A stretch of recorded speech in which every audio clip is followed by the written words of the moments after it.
One, two, three, boom. I guess we're live. Hello, Nicholas. Very nice to meet you. How are you? Good. How are you? I'm also good. I'm excited to learn more about EVE Online. Basically, my first question would be, how would you describe EVE Online to someone who's never played it before? Oh Is man. there like a really simple description?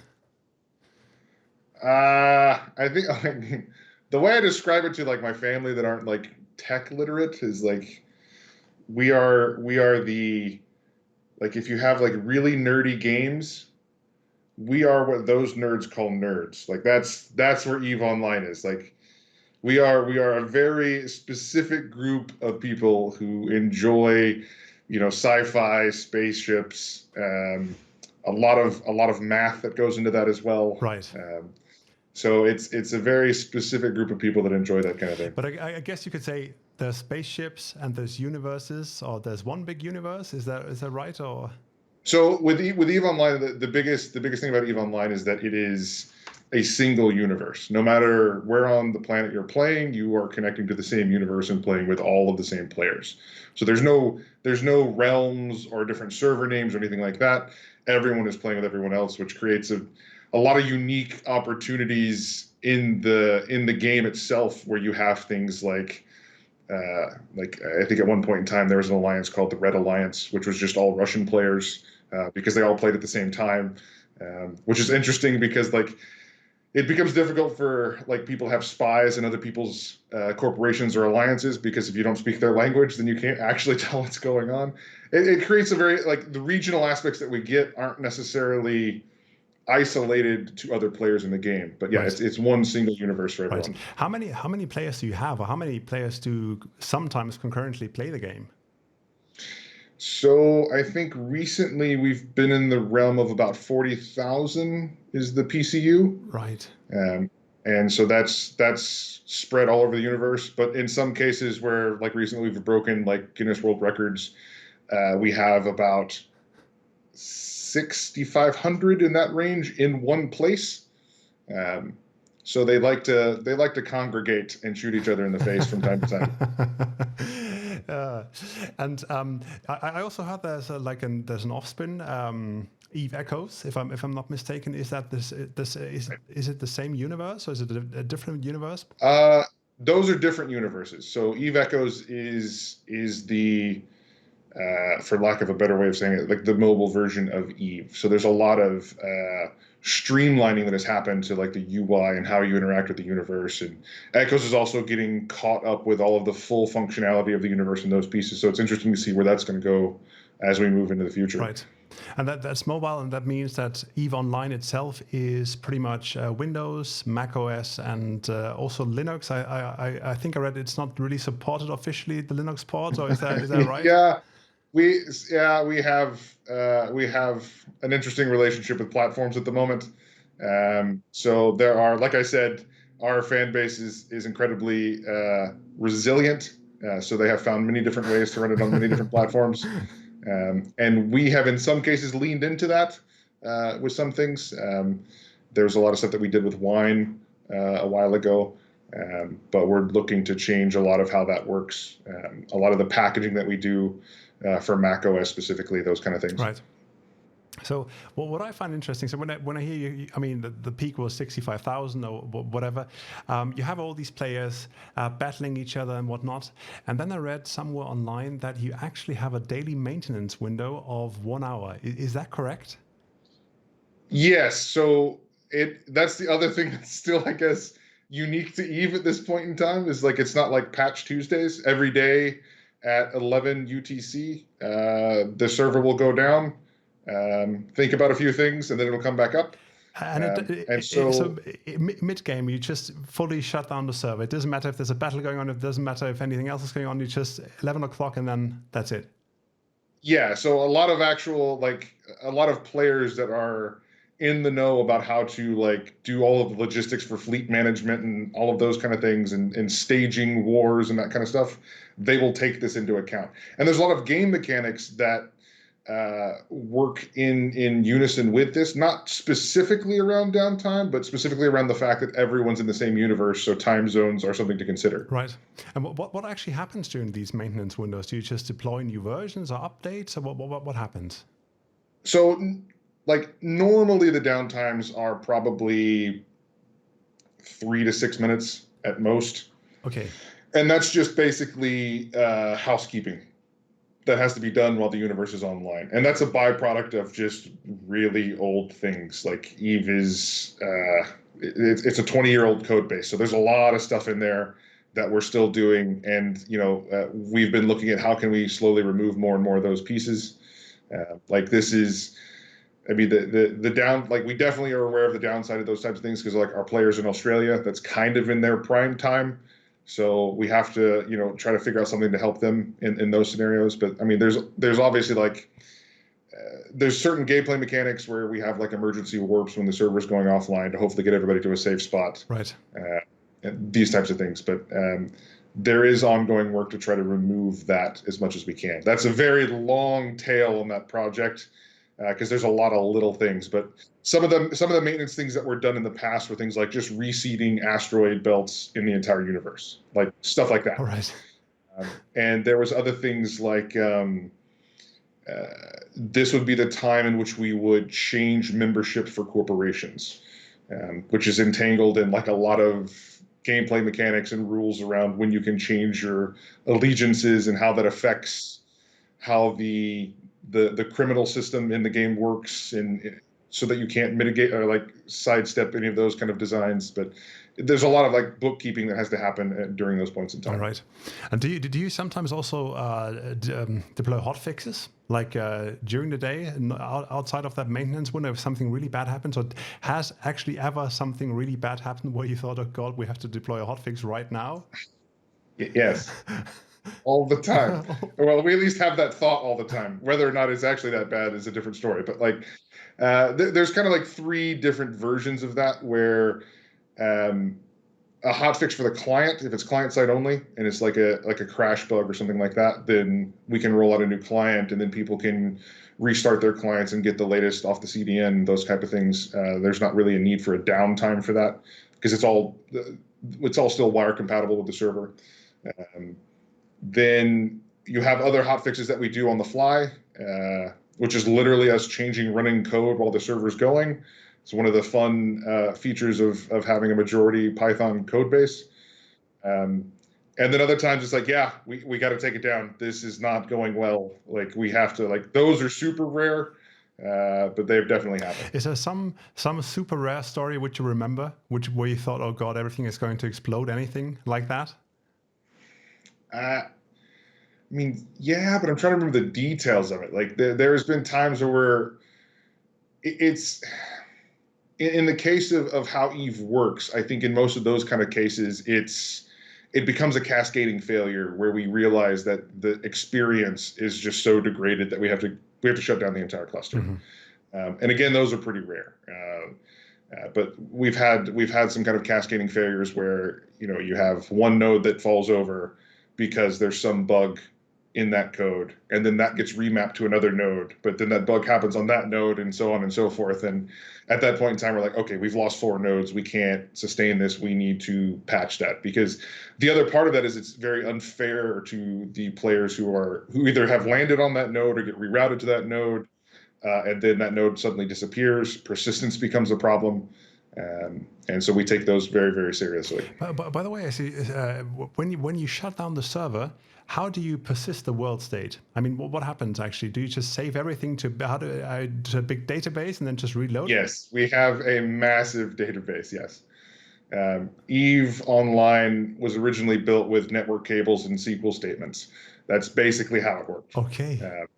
And we have been evolving that over time, and I'm over exaggerating, of course, but that's ultimately how that all works. And a lot of when the shutdown happens is also relevant to like the maintenance that we do as well. Like all of that has to be in a state of rest in some cases in order for us to be able to modify or do any major changes. Like that's the big reason for the downtimes, is that when we do deploy something, we might need to change the type of an item, which means we need to go through the entire universe and make sure all of the versions of that item are updated, those kind of things. That's really interesting. To get into what we're talking about to get into the whole build pipelines, build system stuff. How many teams, how many developers are working on EVE Online, basically? Just roughly. That's an elusive number. I think, like, just from an engineering perspective, I think we might be in the 50 to 80 range, depending on what exactly we're focusing on at that point in time. Okay, something like that. Yeah. Split across several teams. Yeah, across different departments and different domains of what things working like. I mean, I'm counting things all the way across from like web development to our launcher to a game client, server side, authoring tools, all those kind of things. And you already said the main language is Python. Did I get that right? Yes. It depends on what you mean by main, but yes. Any other languages or any other? Yeah. So a majority of the code base in the EVE Online code base is Python. We have something along the lines of like, I think it's like 2.2 million lines of Python code, and then the rest of that is basically it's all C++ at that point. Right. And then we have the new direction that we've been going as far as like modernizing EVE Online has been going more towards external services. But even before that, we actually established a lot of external services like our SSO. That's all in .NET technologies. Okay. And then the newer services are in Golang, for example. All right, I see. Okay, a nice mixture.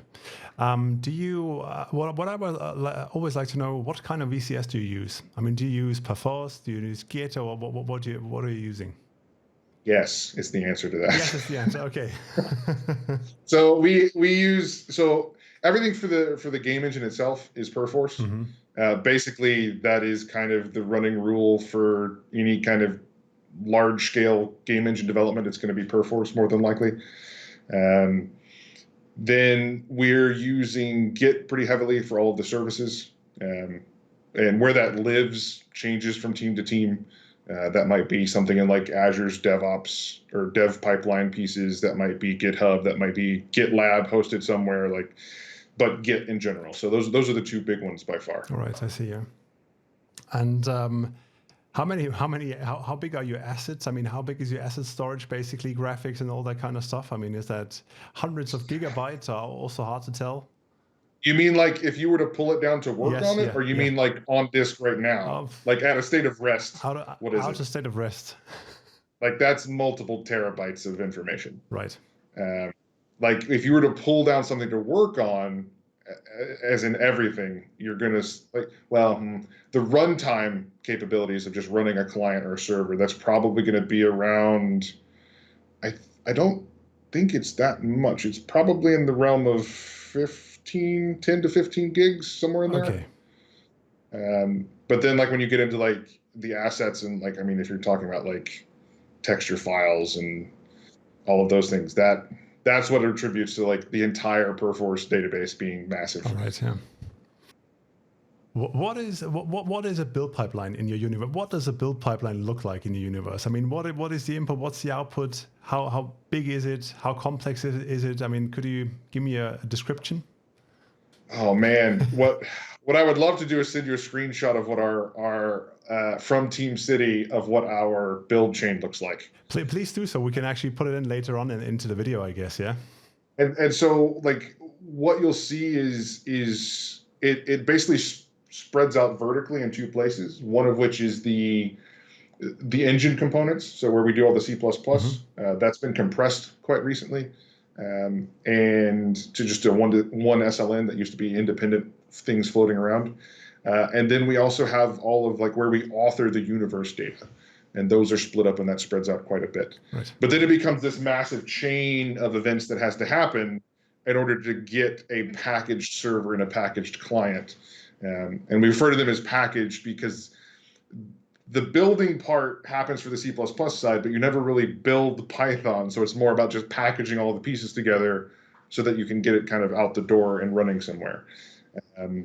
But basically we start with we start with the C components, get all of the native code situated, all the DLLs, that kind of stuff in one place, and then that basically moves through Team City as an artifact and drops into specific builds that need it.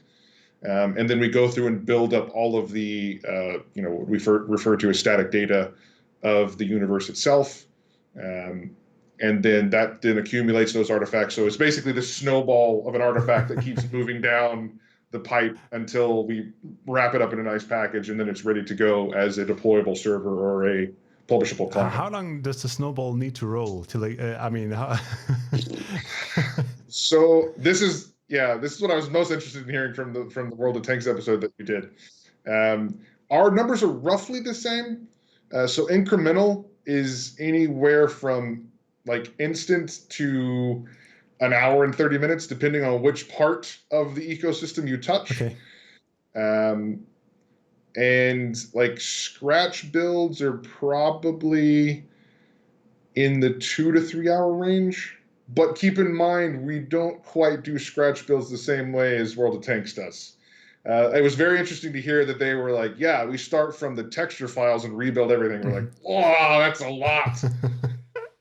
We just assume everything's okay at a certain point, and then we start from there. Okay. It's an interesting thing to think about, though. Like, I mean, it is a good practice in the sense of making sure you can start from scratch and get all the way to the end point. And there's a lot of integrity that you can build along the way. But the way that our art teams work have a publishing pipeline which publishes into Perforce. And so we have that as a starting point. So before that, we don't really consider that part of the build process, because the publishing of the art assets isn't really a dynamic piece until they're ready to go. I see. Which, by the way, brings us to testing. I mean, it's my favorite language. How do you know, not my favorite language, my favorite question, how do you know that the spaceship is still flying straight ahead when you press the right keys? I mean, how does testing work? So we've used Team City for two things. One, we're doing unit testing, and that's slowly built up over many years. So we have things like G-tests that are run against the native code, and then we report that out. I think Team City actually processes G-test outputs into test results, and then we have very complex Python test suites, and the reason for that is because we run our own. We have our own Python interpreter. It's based off of stackless Python, and then all of extra flavors added into that. We're trying to tease that apart as well to get back to at least stock stackless Python, and then maybe some other kind of Python at that point. But so we have test harnesses around this for at least the automation pieces of those. And so there's probably every time there's a change list that goes in, I think the number's somewhere around 6,000 these days that just fires off in that type of test suite. And then another initiative that's happened inside the company has been around behavior testing, which is this idea that you can provide a language where the nouns and the verbs in the instruction set reflect actions to take in the ecosystem. Right. And so one of those behavior tests might be, when I select this character, I show up in this station, I can get in this ship, and I can dock at this other station after I fly across this solar system. Right. And so those behavior tests is like an entire war machine starts up just to run those, because it has to run its own universe to even do any of that. And so that's getting a server set up, it's getting a client set up, it's attaching the harness to the client to then connect all the dots there to make sure all of those pieces connect. And then for those, we only have I think we have probably in the realm of like 10 of those tests, but they're so dense in what they're going through that they're still pretty valuable. In the sense of, hey, you can't autopilot anymore. That's probably super important that something has broken there, and then we probably need to look at that. And then we also use a different testing mechanism for our character creator. And so there's a system that takes pictures of your character and creates a character portrait, which we affectionately call paparazzi. That system basically generates a standard picture, and then we do a comparison of the outputs, and then we have a percentage check against the deltas of those, because there's always like shader differences and deltas between the actual picture that comes out. And if it breaches, I think it's like 97% of a delta, so it has a 3% margin of error. It'll then go red on Team City and tell us, hey, this is no longer the guy. And usually it's something hilarious, like he's supposed to have dreadlocks, but he's completely bald. Something has gone wrong with the hair, or something like to that effect, right? Right. Is there also some manual testing, any manual testing involved? Oh, there's a ton of manual testing. Like there's a massive, I got a glimpse of a regression suite on paper, and I was just like, that is a lot of stuff that we go through to make sure that everything in the universe is in order.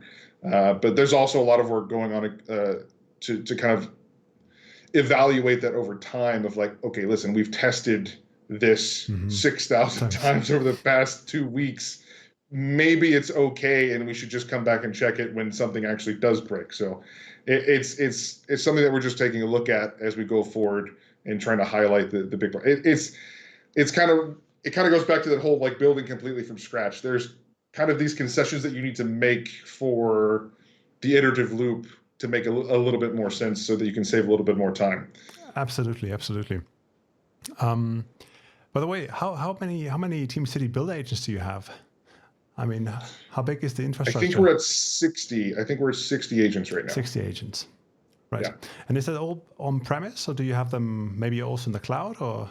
That changes from time to time. So we have, I think the last time we looked at it, all but 5 were in Amazon, basically. But as we test other things and have new requirements for things, then more and more agents become on-prem for any kind of specific needs. One of those, for example, is the need for, like, when we're packaging things for Mac OS, we need to have something on-prem for that. I think there was something from Amazon recently about some OS X stuff that's available, and we were going to toy with that at some point in time, but we haven't had a chance to look into that just yet. But like, ideally, we really like the cloud profile stuff that we're able to do with Team City, because it's ultimately like, if you need Linux, great. Here's a preloaded image with everything that we have with Team City agent ready to go. Yes. And then more of the unwieldy pieces is like the Windows builds get, when it's just like, okay, and I need 3 different versions of Visual Studio. That takes a minute. So making sure we have all those front loaded as much as possible is kind of the main point there. I see. Do you, by the way, have any specific feature you like the most about Team City? Anything that makes you happy, gives you joy? I mean, the recent changes to the timeline graph are pretty good. Like, that's the one where it's just like, there's 4 hours left on this. And you're like, why? Why is there 4 hours left? And the visualizations that have come out of that recently have been pretty good.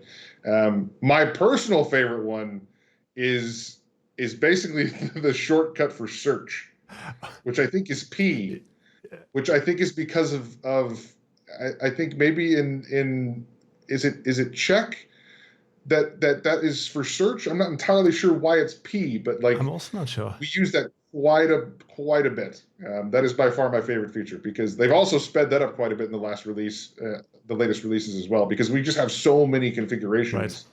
Right. I think it's impossible for us to navigate manually through the tree, as it were. How many build configurations do you have? The last time I checked, it was around 16,000. 16,000 build configurations. And that's kind of inflated for a different reason, because ultimately we have the entire build chain that is EVE Online, but we also have that build chain for each branch of EVE Online. Right. So all the staging branches, all of the release, the hotfix branch, all of the developer sandboxes, mainline, all of those things get the same configuration. So we're still working towards getting into a state, because this is a kind of a nuance with Perforce. If you don't have streams, then Team City doesn't understand what a branch is, because there's like, if you're not using streams correctly, so on and so forth. So this is our mitigation for that, because we haven't really moved EVE Online into using streams just yet. It's definitely on the to-do list. Okay. But that would bring that configuration count down by quite a bit, actually. Right, but we definitely need a screenshot. We need a screen share to zoom into. At the same time, is there anything where you think Team City or even the whole build pipeline you would like to improve? I mean, is there something that in the whole chain of building EVE Online you would like to see radical improvements being done in the near future? Specifically with Team City. Could be Team City, or could just be focused on EVE Online. I mean, so I think the biggest one that's a little bit in both camps is, why is this building? Mm-hmm. And that's a combination of EVE Online, being 20 years old, and when you touch one thing, it affects, who knows what it affects. And so that's one of the interesting things about Team Cities. It highlights that, right? Mm-hmm. You're like, I changed the color of this icon, and now my renderer is recompiling. Like, that's broken. Like, something shouldn't be connected there. Mm-hmm. That isn't the case, obviously, but I think that would be one of the things I'd really like to see from a Team City perspective. Of, you have like the trigger messages on why it's building, but if you have any kind of like build chain, it gets a bit more interesting, right? Because then it's like, oh, it has snapshot dependencies. Okay, well, why did that snapshot dependency build? Well, oh, this might have changed, or that might have changed, and like, or maybe somebody touched a config somewhere. I mean, we've also gotten into the situation where, suddenly there's 6,000 builds in our queue, and we're like, what happened? And then we discover some shared point in Perforce where somebody touched one file there, and all branches were like, well, I guess I need to rebuild everything. And we're like, okay, well, we need to address that as well. So we still have those crop up every now and then, but we're trying to weed those out as well. But I think that's kind of why I like the timeline view, because it gives you more of a sense of like, where is this coming from? Why is this building? And it's also super helpful when you want to optimize those build chains of things like, okay, well, why does this build whenever somebody touches this kind of file? Like, you can't reason about why it should, but when you have an older system like this, there is a reason. You just need help figuring out what it is. It's basically, I basically want distributed tracing for my build system, is what I'm saying. Like, that's ultimately what I'm talking about. I see. That would be cool. Yeah. Tracing. Yeah. By the way, honest question: Is your build always green? I also asked the wargaming guys. No. No. Absolutely not. I mean, that's a bunch of different things. So for us, it might be somebody putting in like their sandbox that does massive changes to the universe. It hits mainline, and then everything goes sideways. Like, that happens. Right. The other things that we combat every now and then is things like network resiliency, agent failures. Like, we've toyed with things like spot fleets in Amazon, which doesn't really necessarily work unless you have really fast build setups. And what I mean by that is like very short, not really fast, but just very short. It doesn't really matter how fast they go as long as they're short. Right. And so for us, a lot of the things that we do take a significant amount of time, and we can't have those agents being reaped by an external system. So a lot of what we've been doing lately has been around resilience on those parts, and like the retry mechanisms for those. And so it's tricky, but like, it also is very handy in the sense that like, when something does go wrong, because there's also cases where people add seemingly benign things into the system, and the 20-year-old behemoth goes, nah, I don't like this. And you're like, but why? It's just one line. Why is this a problem? And then but it helps to have when we have builds on each of those, because then we can isolate almost immediately. The one thing that no one would ever guess is the problem is very obvious, because we have a whole history of all the builds that are going through, and we can see exactly when it started to be a problem. I'll tell you what, thank you very much for that glimpse into the EVE Online build ecosystem. Super interesting. Again, the same with the wargaming guys. I mean, we have to have 10 more episodes, I guess, to get into the nitty gritty and the details of your build chains and everything. So if you want to do it again, I'm totally up for it. But so far for today, thank you very much, Nicholas. I appreciate the time and the knowledge you gave us. Yeah, thanks. No problem. Good talking to you. Thank you.